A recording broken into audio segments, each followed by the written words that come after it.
అంటే నిజంగా నేను ఎప్పుడు ఇంత ధైర్యం లేదు. సారు నాకు చాలా ధైర్యం ఇచ్చారు. సార్తో పాటు ఇప్పుడు ఉన్న సిస్టర్స్ కానీ అందరూ వాళ్ళ మేడమ్స్ కానీ ప్రతి ఒక్కరు నాకు నడుస్తావు సార్, నువ్వు నడిపించగలుగుతావు, నువ్వు ధైర్యంగా ఉండాలి అని నాకు చాలా ఇన్స్పిరేషన్ ఇచ్చారు, చాలా ధైర్యం ఇచ్చారు. నేను ఈరోజు ఆనందంగా వెళ్తున్నాను సార్ ఇంటికి, నా పిల్లల దగ్గరికి. ఈ అమ్ములు అనేటువంటి 6 years అమ్మాయి చాలా పేద కుటుంబానికి సంబంధించింది. అయినప్పటికీ కూడా తను చిన్న వయసులోనే బోన్కి సంబంధించిన ఒక ఆస్టియోసార్కోమా అనే హైగ్రేడ్ ఆస్టియోసార్కోమా ఒక మేజర్ క్యాన్సర్ బారిన పడినప్పటికీ ఆ క్యాన్సర్తో ఫైట్ చేసింది. దాంతోపాటు ఆమెకి తర్వాత ఇన్ఫెక్షన్ రావడం వల్ల చాలా ఆపరేషన్లు చేయాల్సి వచ్చింది. అయినప్పటికీ తన ధైర్యాన్ని కోల్పోకుండా క్యాన్సర్తోనూ ఇన్ఫెక్షన్తోనూ పోరాడి తన కాళ్ళను కాపాడుకొని ఈరోజు సొంతంగా నడవగలుగుతుంది.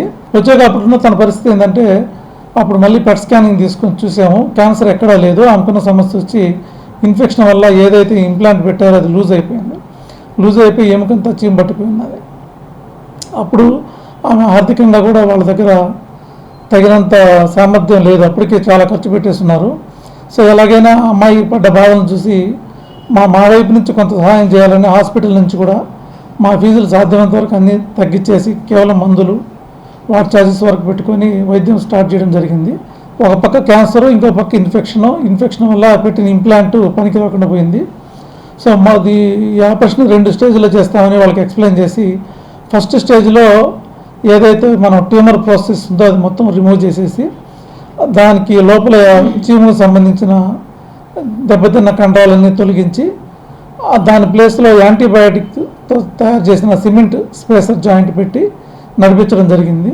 సో దానికోసం వాళ్ళు ఒక డోనార్స్ కూడా చెన్నై నుంచి మనకి యానీ నూరి షేక్ అనేవాళ్ళు, ఫాతిమా జుహారి అనేవాళ్ళు వాళ్ళ ట్రస్ట్ నుంచి కూడా హాస్పిటల్కి కొంత అమౌంట్ ట్రాన్స్ఫర్ చేశారు.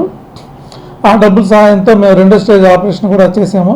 2వ స్టేజ్ ఆపరేషన్ అప్పుడు కూడా చెప్పాము అమ్మాయికి, అమ్మాయి ఇట్లా నీకు ఆపరేషన్ చేసినప్పటికీ కాలు పెద్దగా వంగకపోవచ్చు, మరి ఆర్టిఫిషియల్ కాలు పెట్టుకుంటావా, కాలు తీసేసి లేదు సార్ నాకు నా సొంత కాలు ఎన్ని ఆపరేషన్లు నేను చేయించుకుంటాను ధైర్యంగా ముందుకు రావడంతో 2వ స్టేజ్ ఆపరేషన్ మనం సక్సెస్ఫుల్గా చేసాము. ఇప్పుడు ఇన్ఫెక్షన్ తగ్గి ఆమె సొంతంగా తన కాళ్ళ మీద తను నడవగలుగుతుంది. చిన్న వయసులోనే బోన్ క్యాన్సర్ అనే ఒక అగ్రెసివ్ బోన్ ట్యూమర్ గురైనప్పటికీ ధైర్యంతో క్యాన్సర్తో పోరాడింది. దాంతోపాటు ఇన్ఫెక్షన్ వల్ల దాదాపు 8 ఆపరేషన్లు అయినాయి 2 సంవత్సరాల్లో.